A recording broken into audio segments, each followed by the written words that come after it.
Assalamualaikum warahmatullahi wabarakatuh.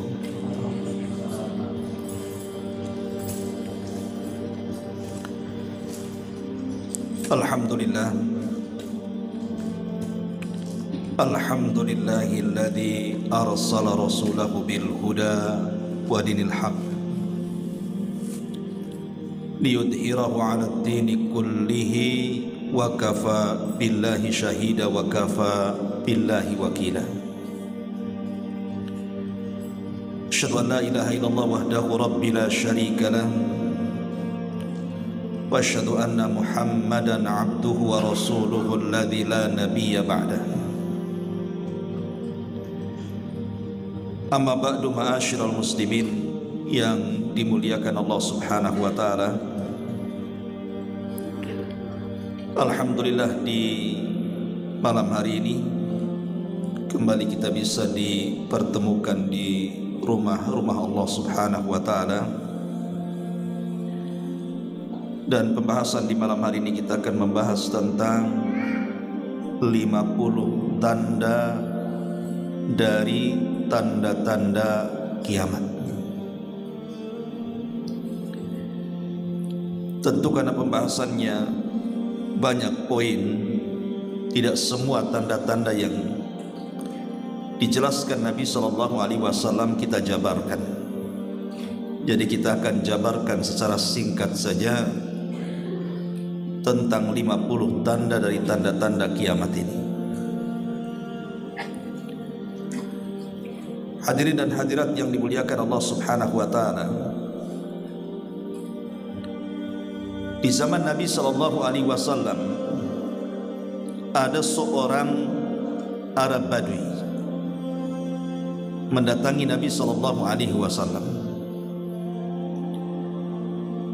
di mana Arab Badui ini mengatakan, "Ya Rasulullah, mata sa'ah?" Rasul, kira-kira kapan terjadi kiamat? Sontak pertanyaan ini membuat kaget Nabi SAW sehingga Rasul tidak mau menjawab.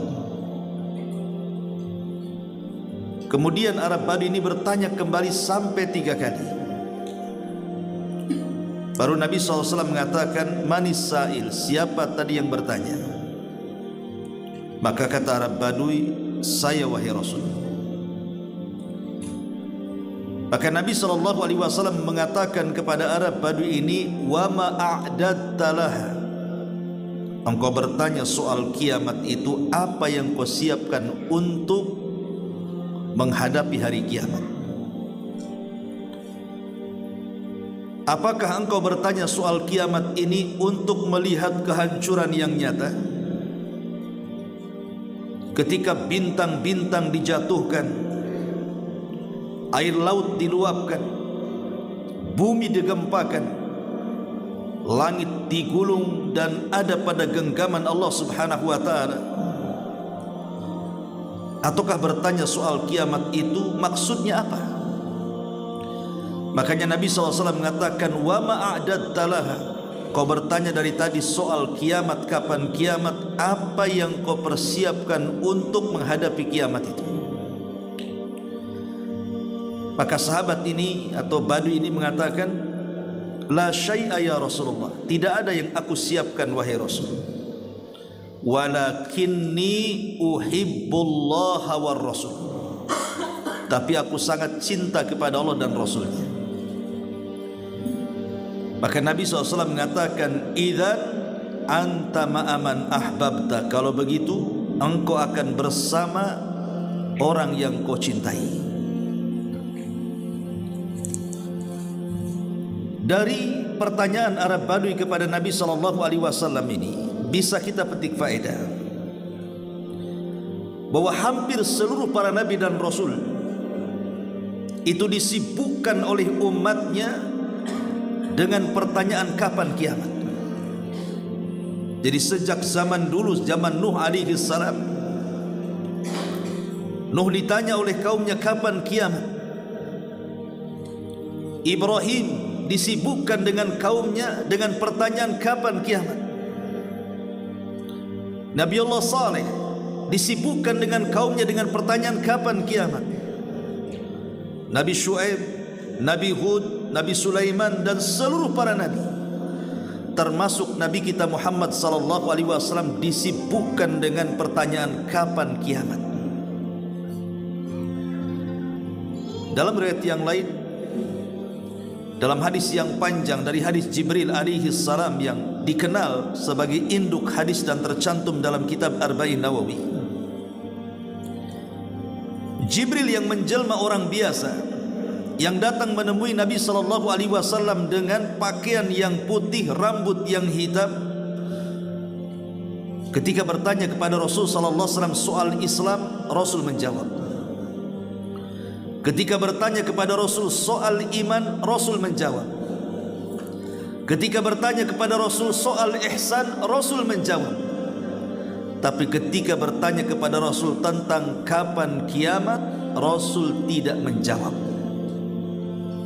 Kenapa Rasul tidak menjawab? Karena Rasul tidak punya pengetahuan soal kapan kiamat. Makanya Nabi SAW membalik soalan itu dengan mengatakan, mal mas'ulu anha bi'a'lama minas sa'il. Orang yang ditanya tidak lebih paham dibandingkan orang yang bertanya. Maknanya aku dan engkau wahai Jibril tidak tahu kapan kiamat. Kita harus yakin kiamat. Berfirman di dalam Al-Quranul Karim, dalam surah Thaha, Allah mengatakan dalam surah 15-nya, inna sa'ata, itu pasti akan datang dan tidak ada keraguan di dalamnya. Dan Allah juga mengatakan dalam surah Ghafir ayat 59-nya, inna sa'ata la'atiyatun la raiba fiha walakinna aktsaran nasi la yu'minun. Sesungguhnya hari kiamat itu pasti akan datang dan tidak ada keraguan tentangnya.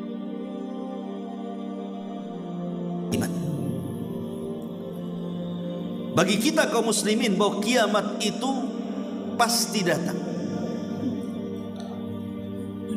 Dan kiamat itu ada dua macam. Ada yang disebut dengan kiamatus sughra, kiamat kecil. Inilah yang Nabi SAW katakan, idza mata ahadukum faqad qamat qiyamatuhu. Kalau salah seorang di antara kalian meninggal dunia, maka telah tegak kiamat kepadanya.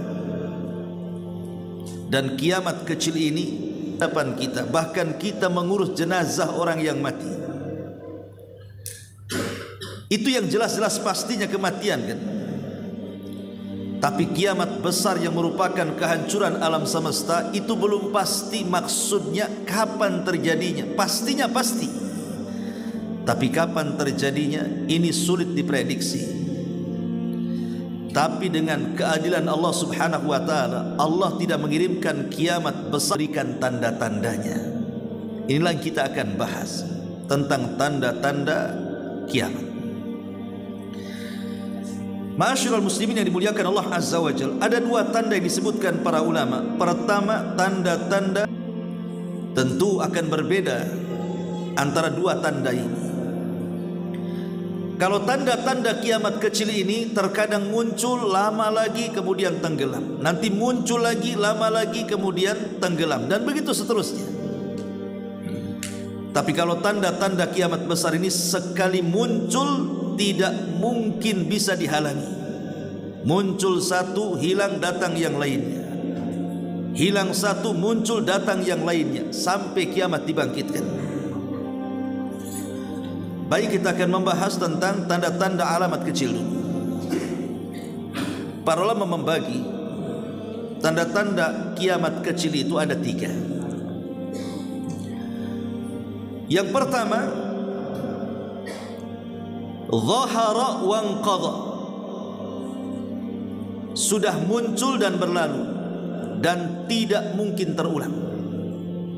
Jadi ada tanda-tanda kiamat kecil sudah muncul dan berlalu sesuai yang dihabarkan Rasul, tapi tidak mungkin ada pengulangan.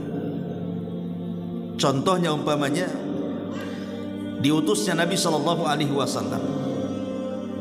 wafatnya Nabi sallallahu alaihi wasallam, wafatnya para sahabat Nabi sallallahu alaihi wasallam, ini tanda-tanda kiamat kecil. Apakah akan terulang diutusnya Rasul? Tidak, mustahil, karena Nabi kita adalah Nabi akhiruz zaman. Artinya umatnya juga umat akhir zaman, dan tidak ada Nabi setelah Nabi sallallahu alaihi wasallam muncul dan telah pergi kemunculannya, dan tidak akan terulang. Kemudian yang kedua, kemunculannya akan terus muncul sejak zaman kemunculannya sampai hari ini, bahkan sampai kiamat dibangkitkan. Jadi ada tanda-tanda kiamat itu akan muncul terus setiap zamannya. Contohnya umpamanya banyaknya gempa, kemudian juga amanah yang dicabut, kemudian juga diangkatnya ilmu dan menyebarnya kejahilan. Ini akan terus ada. Tapi di sana ada tanda-tanda kiamat kecil yang belum muncul, dan itu terbagi menjadi dua. Kemunculannya sebelum datang tanda-tanda kiamat besar, atau terjadi di sela-sela ketika terjadi tanda-tanda kiamat besar. Jadi tanda-tanda kiamat kecil yang belum muncul itu bisa saja terjadi sebelum datangnya tanda-tanda kiamat besar, atau di sela-sela tanda-tanda kiamat besar muncul, tanda-tanda kiamat kecil ada di situ. Contohnya umpamanya sebelum tanda-tanda kiamat besar muncul, menghijaunya tanah jazirah Arab belum terjadi. Kemudian juga mengeringnya sungai Efrat belum terjadi, tapi pasti terjadi dan akan terjadi. Kemudian yang kedua, tanda-tanda kiamat kecil di sela-sela tanda-tanda kiamat besar, seperti terangkatnya Al-Quran di dada-dada kaum muslimin, belum terjadi dan terjadinya itu di sela-sela tanda-tanda kiamat besar. Atau Ka'bah yang dihancurkan sehingga diambil pembendaharaannya oleh seorang laki-laki yang bernama Dzu Suwaiqatain, yang berasal dari negeri Habasyah. Itu terjadi di tengah-tengah munculnya tanda-tanda kiamat besar. Tapi yang jelas bahwa saya akan urut, walaupun urutan itu tentu bukan dari Nabi SAW, urutnya seperti itu 51, 2, 3 tidak. Tetapi maksudnya saya sudah kumpulkan sekitar 50 tanda alamat kiamat kecil yang kita akan bahas di malam hari ini. Pertama, secara singkat saja, bi'tsatun Nabi, diutusnya Nabi SAW. Kenapa diutusnya Nabi SAW dijadikan tanda daripada tanda-tanda dekatnya kiamat? Tadi saya sudah katakan bahwa karena Nabi kita adalah Nabi yang terakhir, tidak akan ada Nabi setelahnya. Makanya ketika para ulama membahas tentang kenapa putra-putra Rasul meninggal di waktu bayi, kenapa tidak dibiarkan hidup sampai dewasa saja? Karena sebagian para ulama mengatakan hikmah diwafatkannya putra-putra Rasul yang laki-laki di waktu bayi, baik dari Qasim, kemudian Abdullah, kemudian Ibrahim, karena kebiasaan seorang nabi kalau punya anak sampai dewasa, maka anak itu akan jadi nabi. Sementara la nabiyya ba'di, tidak ada nabi sesudah. Lihat Nabi Daud punya anak Sulaiman jadi nabi, Ibrahim punya anak Ismail jadi nabi, punya anak Ishak jadi nabi, Ishak punya anak Yakub jadi nabi, Yakub punya anak Yusuf jadi nabi, dan begitu seterusnya. Makanya kenapa putra-putra Nabi itu diwafatkan semuanya di waktu kecil yang laki-laki? Sebab kalau dia tumbuh sampai dewasa, maka dikhawatirkan jadi nabi. Padahal tidak ada nabi setelah Nabi kita Muhammad sallallahu alaihi wasallam. Karena lisan Rasul yang mengatakan, artinya umatnya juga tidak ada umat setelah umat Nabi sallallahu alaihi wasallam. Berarti kita berada di akhir zaman. Yang kedua, insyiqaqul qamar, terbelahnya bulan menjadi dua. Di zaman para sahabat atau di zaman Nabi SAW, orang-orang musyrik ini mendatangi Nabi SAW dan berjanji akan beriman kalau Rasul menampakkan mukjizatnya. Akhirnya Rasul bertanya, apa yang kalian kehendaki? Tiba-tiba di luar dugaan mereka meminta perkara yang aneh, di mana Rasul diminta untuk membelah bulan menjadi dua. Tetapi Rasul tidak menyangkalnya. Rasul berdoa kepada Allah Subhanahu wa taala dan Allah kabulkan. Kemudian Rasul disuruh oleh Allah mengisyaratkan dengan jarinya ke bulan. Tiba-tiba betul-betul bulan itu terbelah jadi dua. Yang belahannya tetap di atas, yang potongannya ke bawah, persis di atas bukit Abi Kubais. Dan semua melihatnya. Tetapi karena orang-orang musyrik ini selalu buat perkara, mulailah mereka menyangka bahwa Rasul sedang memainkan sihir. Kalau begitu tunggu mereka melihat bulan terbelah dua dari arah Syam, ataukah cukup kami saja di sini? Kalau cukup kami saja yang melihat, berarti ini sihir yang dimainkan Muhammad. Tapi kalau memang mereka juga melihat, ini benar-benar mukjizat. Setelah kemudian menunggu orang-orang Syam datang, setelah datang mereka bertanya, apakah di hari itu engkau melihat bulan terbelah? Kata para kafilah dagang, mereka mengatakan, ya, kami melihat bulan terbelah. Pertanyaannya, apakah mereka beriman? Tidak. Orang-orang kafir tidak beriman, padahal mereka janji akan beriman kan? Justru mereka menganggap Rasul itu sahir, tukang sihir. Dari sini Allah turunkan, iqtarabatis sa'atu wansyaqqal qamar. Telah dekat hari kiamat dengan terbelahnya bulan menjadi dua. Kemudian yang ketiga, wafatun Nabi SAW. Wafatnya Nabi itu menjadi tanda dari dekatnya hari kiamat.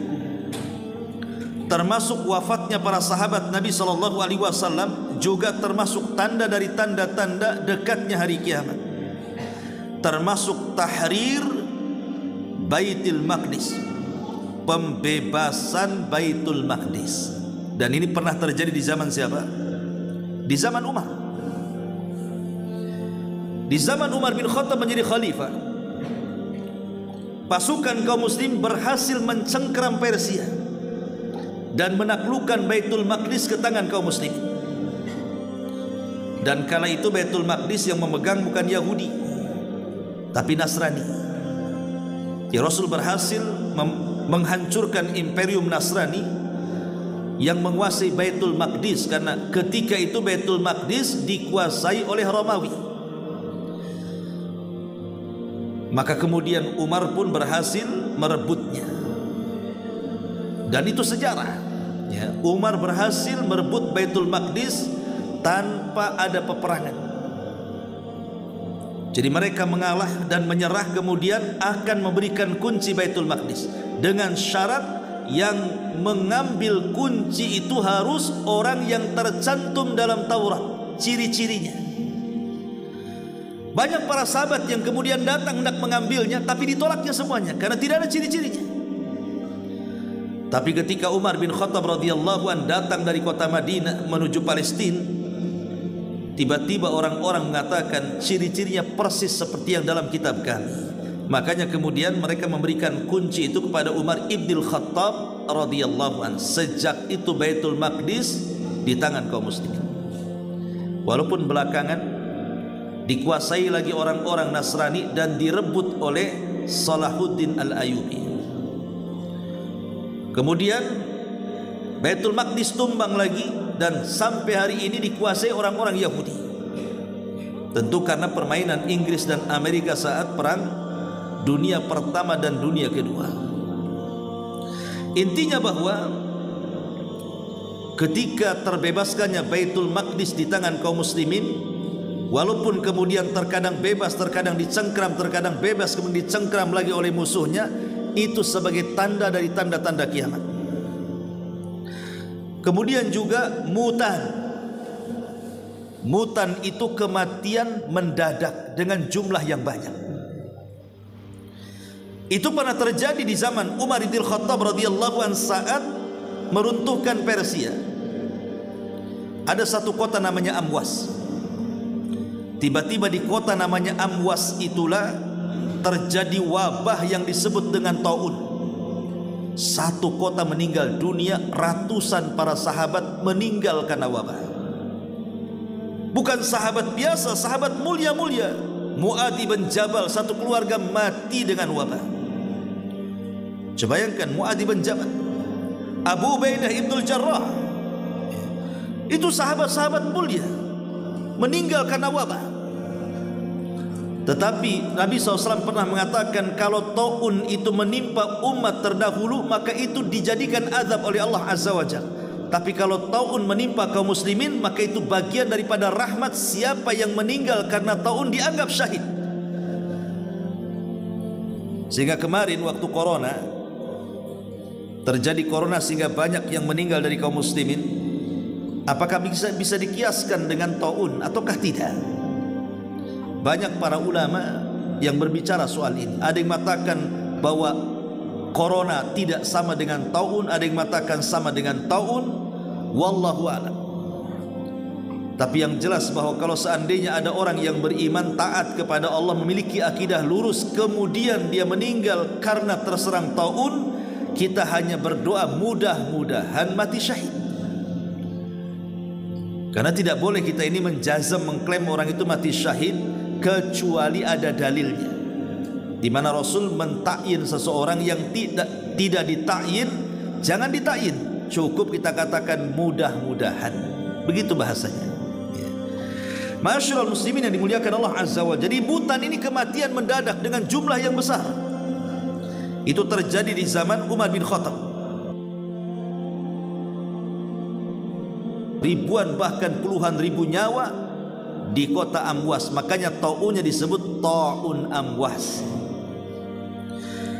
Kemudian juga munculnya berbagai macam fitnah. Maksudnya fitnah ini adalah peperangan dalam Islam. Di antaranya adalah fitnah yang menimpa kaum muslimin di zaman itu. Pertama, terjadinya perang Jamal. Yang kedua, terjadinya perang sifin.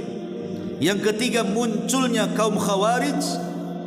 Dan fitnah perkataan bahwa Al-Quran adalah makhluk. Ketika zaman Umar bin Khattab radhiyallahu anhu, Umar mengumpulkan para sahabat, kemudian bertanya soal fitnah. Di tengah-tengah para sahabat itu ada Hudzaifah bin Yaman. Dan sahabat Hudzaifah bin Yaman itu adalah sirrun Nabi, pemegang rahasia Nabi. Banyak bertanya soal fitnah yang tidak ditanyakan para sahabat. Sehingga ketika Umar bin Khattab radhiyallahu anhu bertanya soal fitnah yang datangnya bagaikan gelombang lautan yang tidak bisa dihentikan, sahabat tidak ada yang tahu tentang hadis itu kecuali Hudzaifah. Kata Hudzaifah bin Yaman, iya, akan terjadi fitnah dan itu tidak akan bisa dihentikan sampai kiamat. Tetapi selama pintunya masih utuh, fitnah itu tidak mungkin terbuka. Umar ketika itu heran, apa yang dimaksud pintu itu wahai Hudzaifah? Kata Hudzaifah, engkaulah pintunya. Artinya selama Umar masih hidup, fitnah itu tidak akan terjadi. Tapi setelah Umar meninggal, maka fitnah itu akan dimulai. Apa maksudnya fitnah akan dimulai? Pembunuhan, perang saudara muslim melawan muslim yang lainnya. Jadi peperangan antara Islam dengan Islam itu akan terjadi setelah wafatnya Umar bin Khattab radhiyallahu anhu. Karena Umar meninggal mati syahid, dibunuh oleh seorang Majusi. Lah sejak kekuasaan runtuh turun ke Utsman ibn Affan radhiyallahu anhu, dan Utsman sudah di usia 73 tahun lebih, artinya sudah tua. Disinilah mulai terjadi fitnah yang dikatakan Hudzaifah bin Yaman, di mana ada kelompok Sabaiyah yang dipimpin oleh Abdullah ibn Saba, seorang tokoh Yahudi Yaman Khimyar, pura-pura masuk Islam. kemudian menguasai dan mengkritik kerajaan Utsman ibn Affan dengan menyebar fitnah-fitnah yang tidak berdasar. Subhanallah, memang Allah sudah takdirkan fitnah menyebar di Kufah, menyebar di Basrah dan di daerah-daerah selain Madinah dan Mekah dan sekitarnya. Tahu siapa Utsman, tapi orang-orang yang ada di Mesir, yang ada di Kufah, yang ada di Basrah, mereka tidak tahu, apalagi orang yang baru masuk Islam. Sehingga mereka termakan hoax berita daripada Abdullah ibn Sabah al-Himyari ini. Kemudian membuat kelompok membawa sekitar 5.000 pasukan yang terpengaruh, dan kelompok ini disebut kelompok Sabaiyah. Kelompok inilah yang membunuh Utsman dengan cara sadis. Utsman sedang puasa, membaca Quran, tiba-tiba dikepung rumahnya dan berakhir dengan pembunuhan. Gara-gara Utsman terbunuh oleh kelompok Sabaiyah. Nah, kelompok Sabaiyah ini orang Islam yang terhasut oleh Sabaiyun, orang-orang yang dipengaruhi Abdullah ibn Sabah. Dia orang Yahudi pura-pura masuk Islam. Kemudian mulai menggoyang kekuasaan Utsman sampai berhasil membawa 5.000 pasukan anak muda dan berakhir dengan pembunuhan Utsman. Lah, Utsman ini kabilahnya besar, Bani Umayyah. Lah, di antara orang-orang dari Bani Umayyah di zaman Utsman itu banyak yang menjadi gubernur. Salah satunya Muawiyah ibn Abi Sufyan. Itu dipercaya Utsman untuk memegang Kufah, memegang Basrah, memegang Syam kalau sekarang ini. Dan tentara kaum muslimin ketika itu kekuatan ada di Syam. Makanya kenapa Utsman tidak melawan, karena tentaranya ada di Syam. Tapi memang sudah Allah takdirkan bahwa Utsman harus terbunuh seperti itu, karena sabda Rasul sallallahu alaihi wasallam bahwa akan ada musibah yang menimpa Utsman.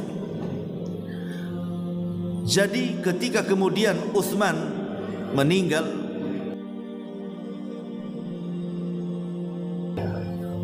Muawiyah tidak setuju.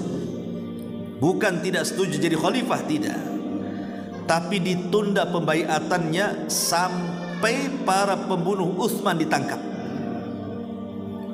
Tapi tangkap. Kata Muawiyah, oh tidak bisa, tangkap dulu baru kami baiat. Terjadi perselisihan.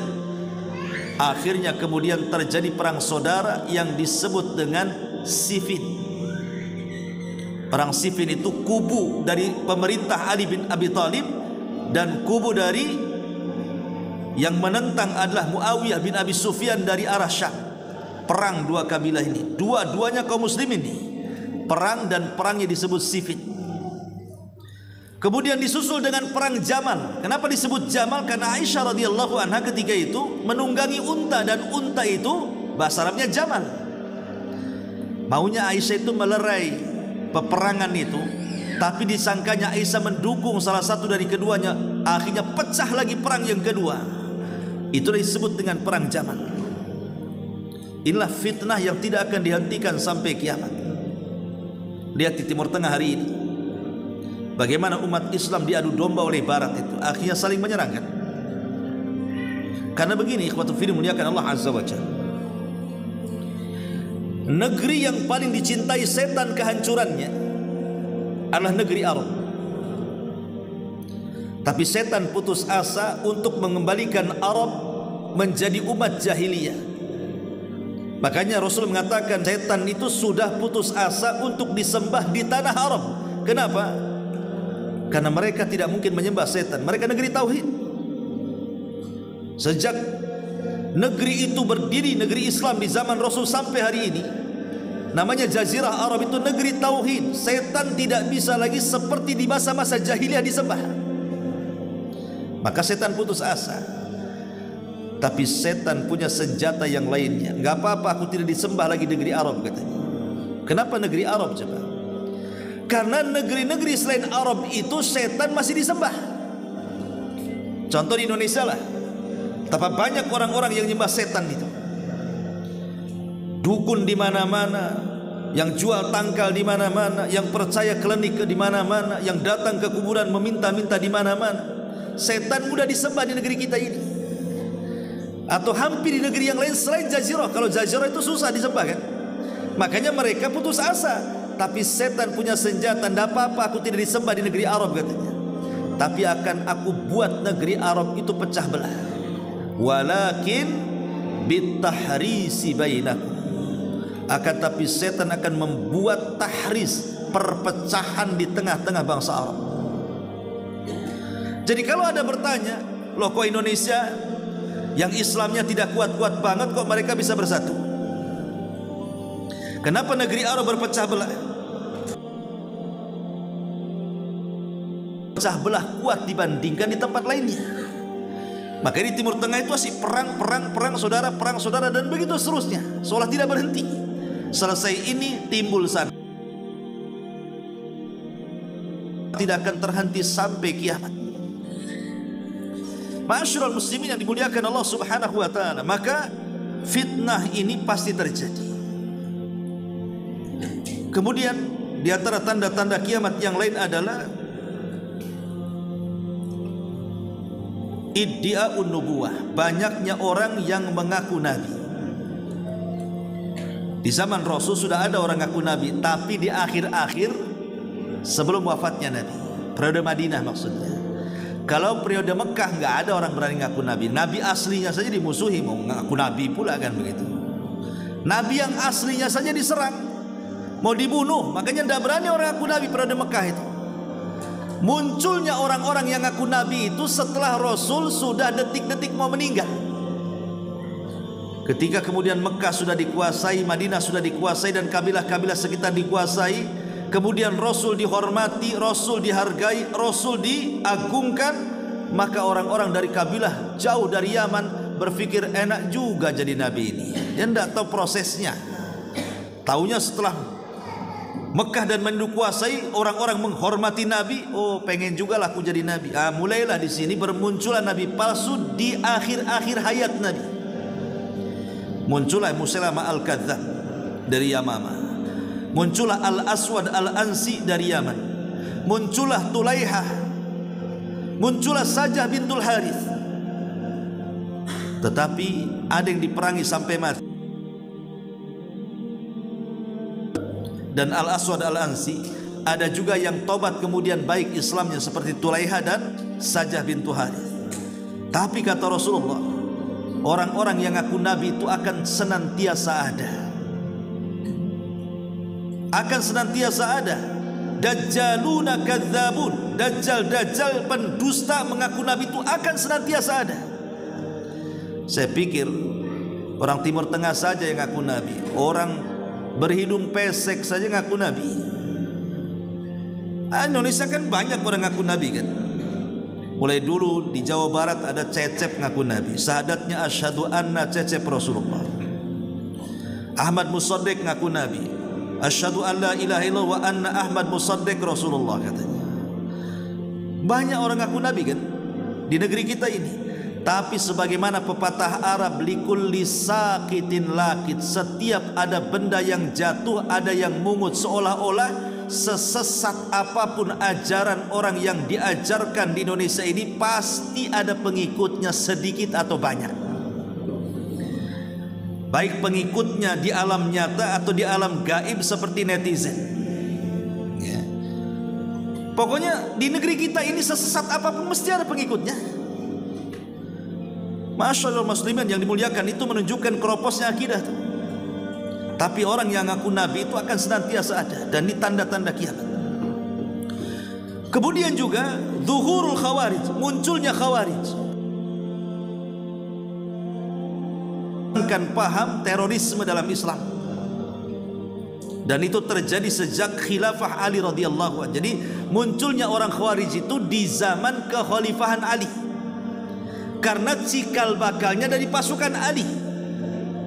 Sekitar 12.000 orang keluar dari pasukan Ali karena merasa peperangan melawan Muawiyah tiba-tiba dihentikan dan didamaikan. Jadi orang-orang Khawarij ini, buat apa wahai Ali kau memerangi Muawiyah? Kalau mereka memang kafir, kenapa kita tidak habis-habisan saja perang? Kalau mereka muslim, kenapa kita menyerang muslim? Akhirnya mereka keluar.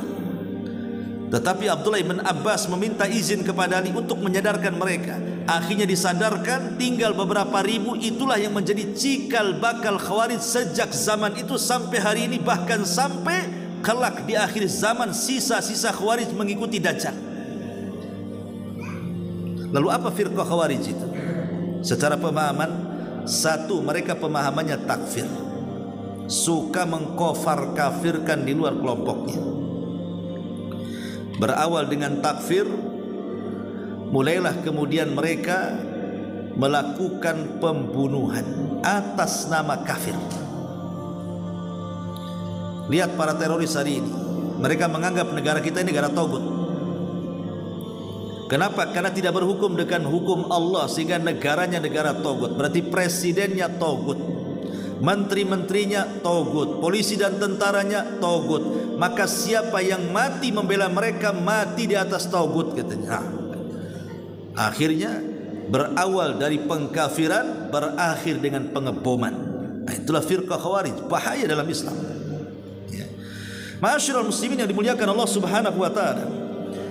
Kemudian juga di antara tanda-tanda kiamat yang nomor 10, syuyu'ul amni war raha, tersebarnya keamanan yang sempurna. Dan itu pernah terjadi di zaman Khalifah Umar bin Abdul Aziz. Bukan hanya keamanan, tapi kemakmuran yang sempurna. Tidak ada orang miskin di zamannya. Padahal Umar bin Abdul Aziz itu hanya berkuasa 2 tahun saja.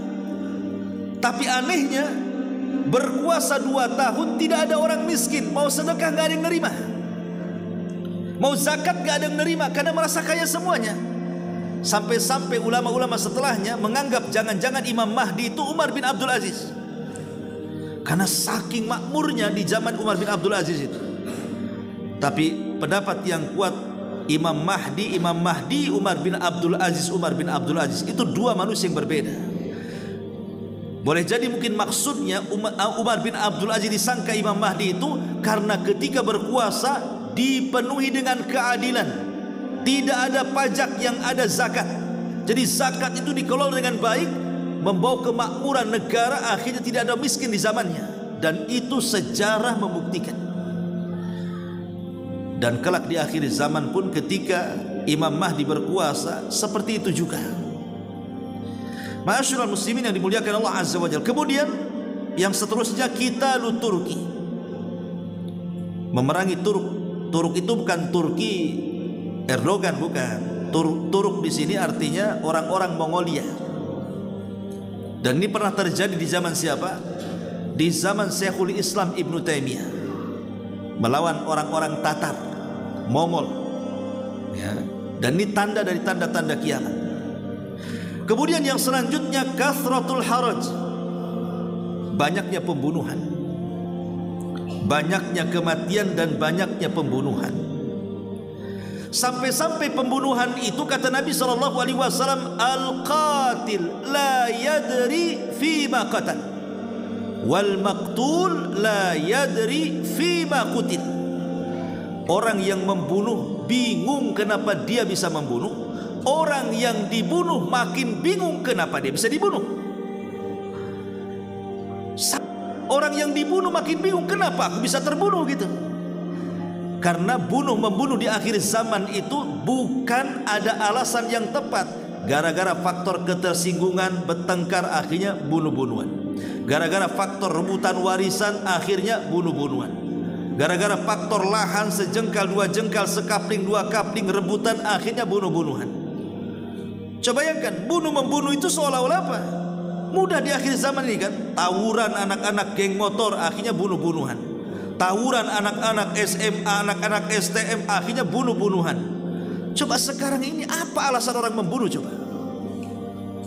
Islam mengatakan la yahillu damu mri'in muslim illa bi ihda thalathin, al-thayyibu zani, wan nafsu bin nafsi, wat tariku lidinih al-mufariq lil jamaah. Tidak halal meneteskan darah seorang muslim kecuali karena 3 perkara. Pertama, orang yang sudah menikah kemudian zina, maka dirajam sampai mati. Yang kedua, orang yang membunuh boleh dibunuh sebagai kisos. Yang ketiga, orang murtad bisa dipenggal kepalanya. Ma'asyiral muslimin, kalau pembunuhannya secara syar'i tidak ada masalah. Karena pembunuh harus dibunuh kan. Sekarang pembunuhan di mana-mana ini faktornya apa? Urusan dunia. Hari-hari loh kita ini melihat ada orang dibunuh itu. Ingat ketika kita mendengar ada pembunuh berantai dulu. Siapa Rian tuh siapa? Kok bisa dia membunuh dengan cara berantai seperti itu? Hilang satu, ada lagi yang berantai lagi.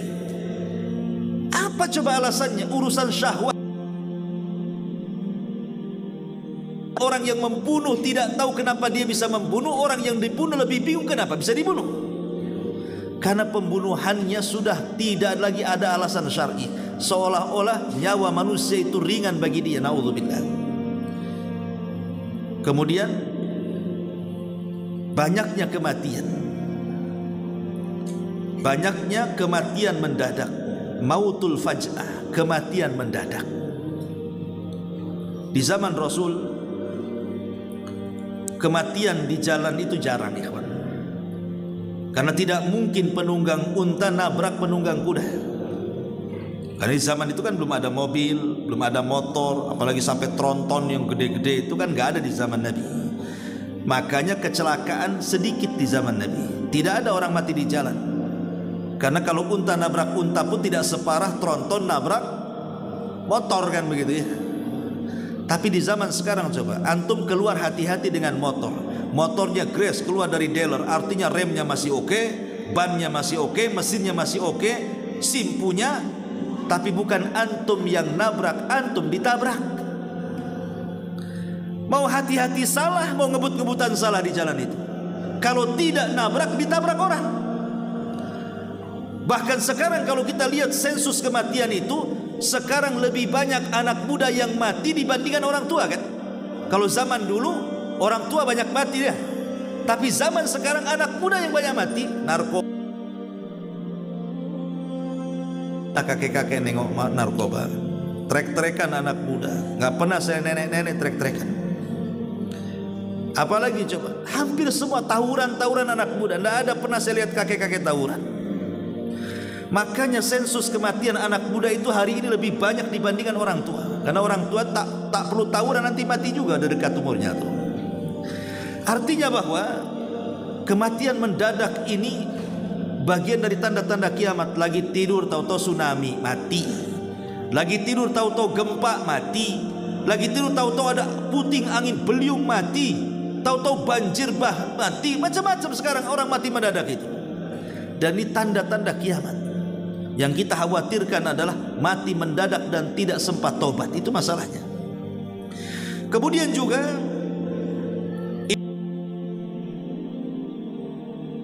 adalah mengekor dan tasyabuh kepada umat-umat sebelum Islam. Maksudnya Yahudi dan Nasrani. Sekarang kita akan menghadapi ulang tahun di luar Islam. Ada Natal, ada Hari Raya. Terkadang ada di antara kita saat mereka melakukan hari raya, umpamanya kan Natal, sibuklah kemudian kaum muslimin memakai seragam mereka juga. Buat Santa Claus itu apa kan, seragam-seragam tertentu. Tidak perlu kita ikut mereka. Kita sudah punya hari raya sendiri, sebagaimana mereka juga punya hari raya sendiri. Lakum dinukum waliyadin. Kenapa mesti ikut-ikut gaya mereka? Karena orang kalau sudah mencintai hari raya agama lain, maka dia akan kurang mencintai hari raya agamanya sendiri. Maka ramaikan hari raya agama kita, Idul Fitri, Idul Adha, hari Jumat. Tidak perlu kita meramaikan hari raya di luar agama kita. Mereka sudah memiliki ajarannya masing-masing. Saling hormat menghormati saja. Tidak perlu memaksa. Ma'asyiral muslimin yang dimuliakan Allah Azza wa Jalla. Kemudian juga dhuhurul kasiyatil ariyah.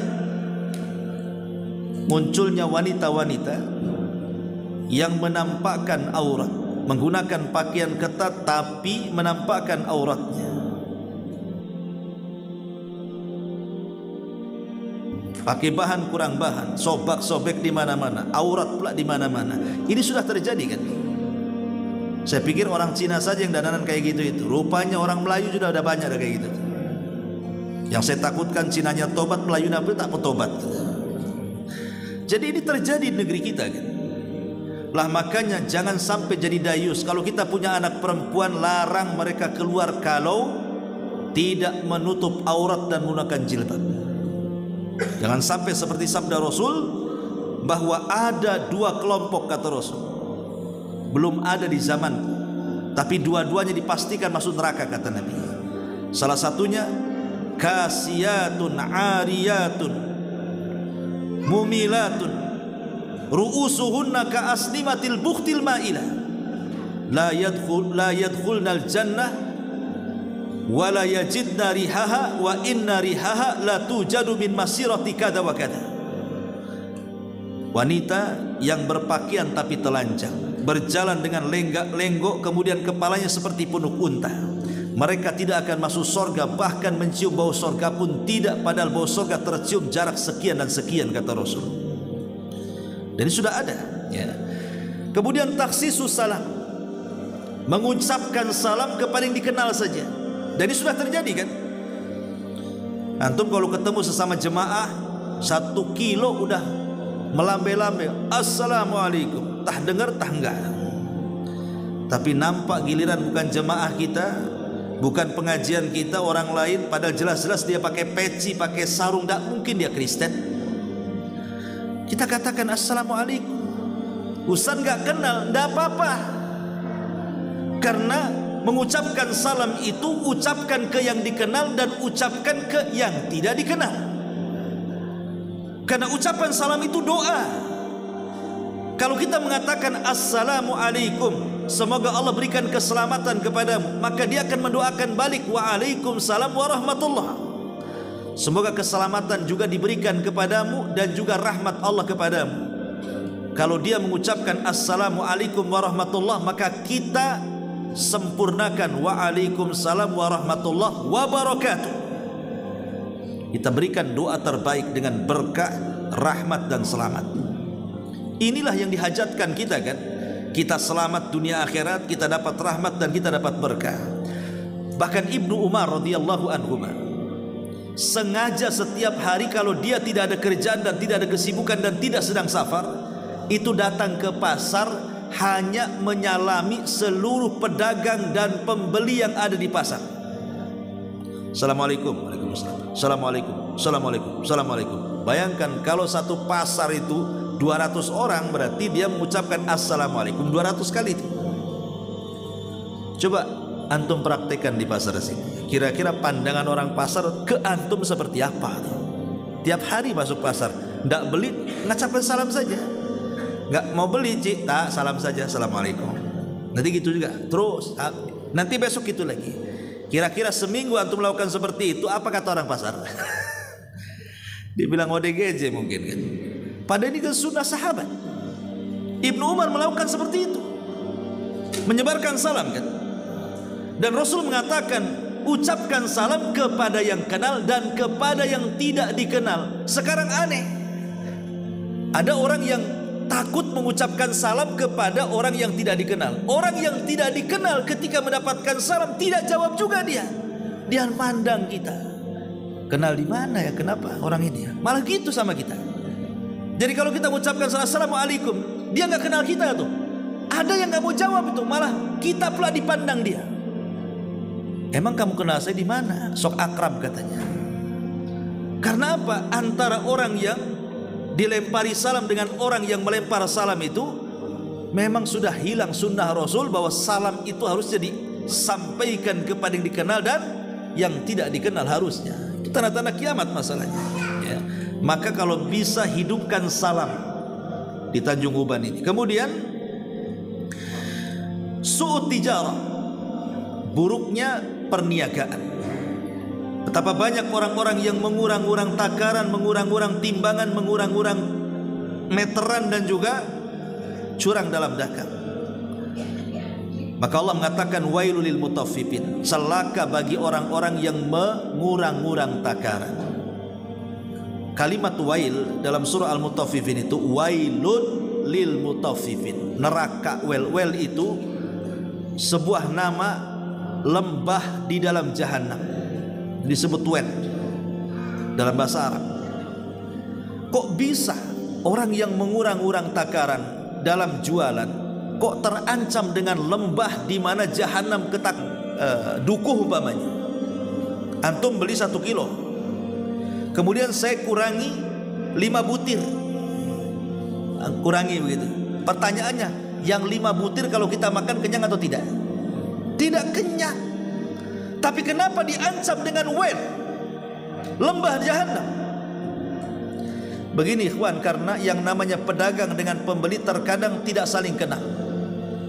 Boleh jadi pedagang dan pembeli itu mereka anak yatim, mereka orang miskin, mereka orang-orang yang tidak memiliki harta banyak, sehingga ketika membeli kemudian kita kurang-kurangi takarannya, berarti kita mengambil hak orang miskin, mengambil hak anak yatim, mengambil hak orang lain. Makanya kenapa pedas sekali Allah mengatakan wailun lil mutaffifin, neraka wel bagi orang-orang yang suka mengurang-urang takaran dan timbangan. Dan itu su'ut tijarah, bagian daripada tanda-tanda kiamat. Kemudian musyarakatul mar'ati fit tijarah. Musyarakatul sudah selesai Isya ya. Taib, kita lanjutkan pada Isya.